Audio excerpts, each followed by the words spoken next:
I'm pleased. I'm optimistic. I think that we made a case that all we really want to do is find out the truth, and we have a statute that says that the judge shall allow us to have this evidence tested.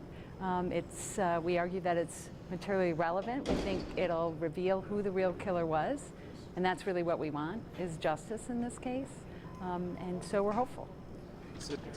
Well, the most critical part is if someone else killed this little girl, they would have come in through the window.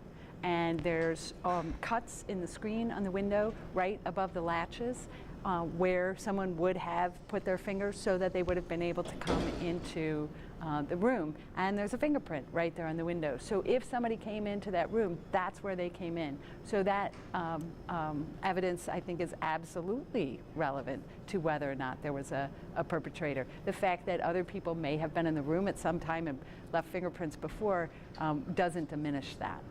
Particularly if the DNA that's found on the window screen and on the windowsill and on the bed and on the clothing is all from the same person. The redundancy of that DNA would indicate that that person may very likely have been the real perpetrator. You were telling the judge, pretty simple. I think it is simple. All we want to do is find out what the evidence shows. We have scientific evidence. We just want to have it tested. We're willing to pay for it. The Illinois Innocence Project has a federal grant that provides money for this kind of testing in cases where we believe that the person's actually innocent, so it's not going to cost the county any money.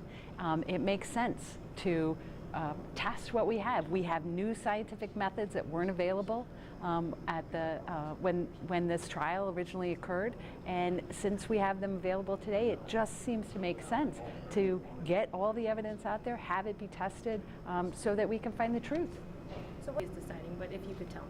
The judge said that he's going to review the evidence. He's going to review the transcripts that we referred to and render a decision. So he hasn't indicated at this point what his decision will be, just that he's going to study the evidence and then come to a decision. And we're hopeful that he'll agree.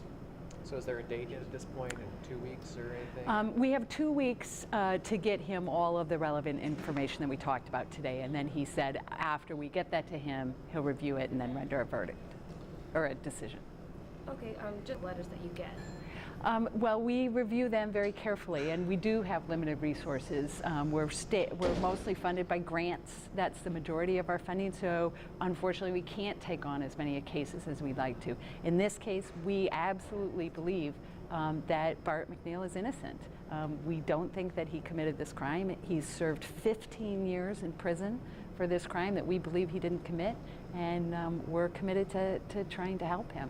And this is the first step, just bring the evidence to light. So tested anyway. Absolutely.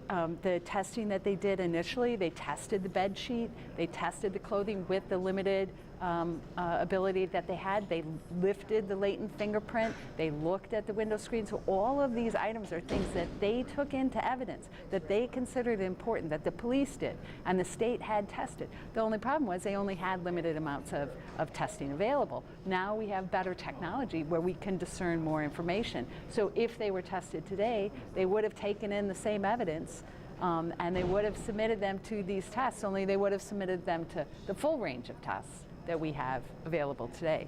So it makes sense now that we have these techniques and we have the money to go ahead and have them tested.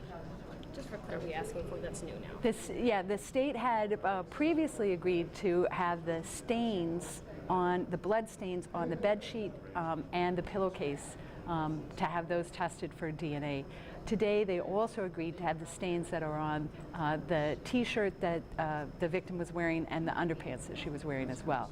We're asking further that they allow for touch DNA, which is where they take that light that our expert witness was talking about and see if there are other sorts of stains besides just blood. So maybe there's spit, or maybe there's sweat, or urine, other kinds of bodily fluids that could also then be tested for DNA.